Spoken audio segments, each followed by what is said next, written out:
I'd like to discuss how do you stand out and explain your offering. And I think you'll potentially have a good insight on this with as a lead generation site from two perspectives, really. One, there are I suppose different options online for comparing surveyors and so on. So how do you make your own system stand out to consumers versus others? That informs the same process, I guess. Yeah. And then the other is, I suppose, from all the different partners you work with, whether that's in surveying or the other aspects like conveyancing and so on. What do you see works well for you know distinguishing yourself from the pack? Yeah, and again, I know we've covered this in previously in the discussion, but it's about understanding the consumer behaviour now, and the consumer behaviour absolutely we see it across all aspects of the home moving space, from estate agency to mortgage to conveyancing to surveying. The consumer feels more empowered to desktop research and making those informed decisions themselves. So it's about understanding, therefore, what that typical user is going to be looking for.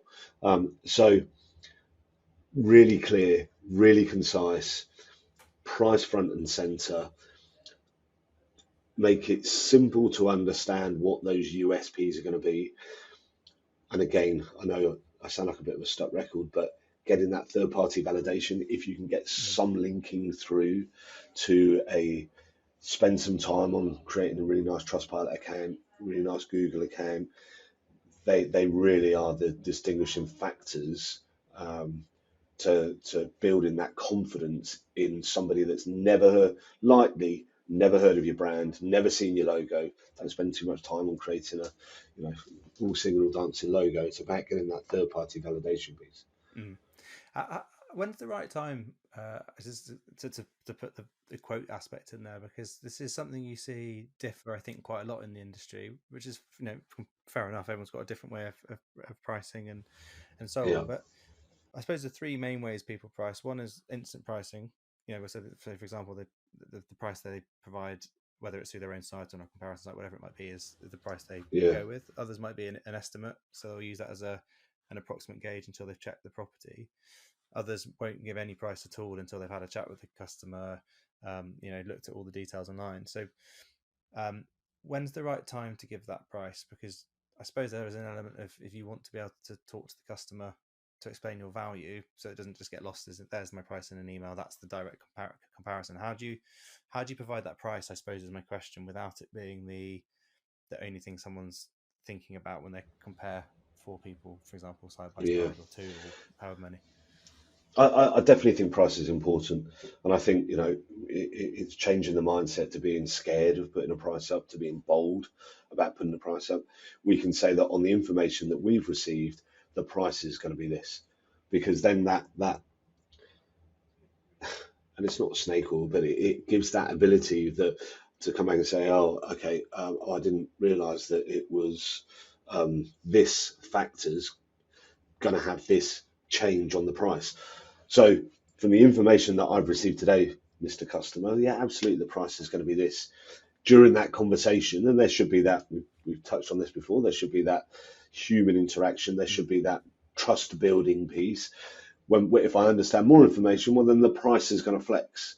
And that's the confidence then in transparency of pricing up front, but actually that you've understood my requirements properly. So I accept that the price is going to change because I didn't tell you that beforehand. And I think that again is another trust builder throughout the journey. Mm. Yeah, that's true. And I suppose one of the other things is, and we try and encourage this, is upsells. And it's not looking at a customer as a cash cow in terms of how much can you eke out of them. It's about the value you can provide. But um, what it does help you to do is allow the customer to segment themselves into what they're willing to pay for what service they get. So I suppose by that I mean you can have your standard report, which can be of a higher level and still be a higher price, but then you can have additional things like the drone roof inspection that gives you an extra detailed view of and more information, or um, I don't know. Express turnaround is the one, not what I'm thinking of in terms of value adds, Yeah, but yeah. there are different services I suppose you can add in addition as well when you're discussing that price point. So it's not just here's everything you could have at this price. I think it also shows that level of domain expertise. If I'm speaking to somebody who's, is respected in what they do, I've checked out the TPV, there are reviews, and then I'm getting asked questions about additional services that might enhance the product that I'm getting, expecting that there's going to be an associated cost. I think that builds an overall level of trust again with that provider. On the reviews point, are there things that you can do with in terms of the way you request reviews that can make them more valuable than someone else having 5-star reviews? Because for example, if you've got two firms, each have got X number of 5-star reviews, are there things that you can do to make those reviews more meaty or more engaging than just a quick "yeah, it was great, thanks" We type thing? definitely, yeah, we definitely find that currency's good, right? So if you've got reviews within the last week, month, couple of months, rather than Mm. reviews where you can see where somebody had a splurge in 2022 when they realised that getting reviews was a really good thing, and then there's been nothing since. So on the face of two companies with 5-star reviews, just making sure that there's a flow, a steady, consistent flow of reviews over time, and all of these again. Not endorsing one over the other, but all of these review sites now have really neat and cool ways of garnering customer reviews that are independent, that get rid of all the kind of the phony Mm. internal ones. So yeah, it's an additional cost, a subscription associated with them, but I really think that to win in this direct to consumer market where you have no brand presence, you have nobody selling on your behalf, I think they're crucial.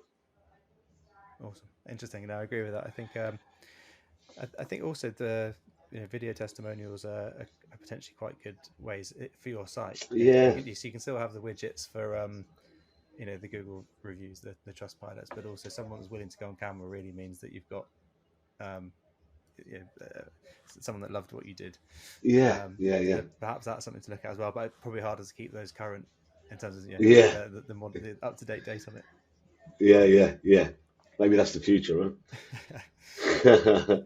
Yeah, I think there's some really interesting discussion points on there, and thanks for coming on discussing the downward pressure aspects. I think it's a hot topic and one that could be shied away from. So appreciate having a decent debate around that. No, Um, all good. if anyone wants to get in touch with you, just to ask about either PinLocal or just general questions around lead conversion strategies, all that type of stuff, how can they get in touch?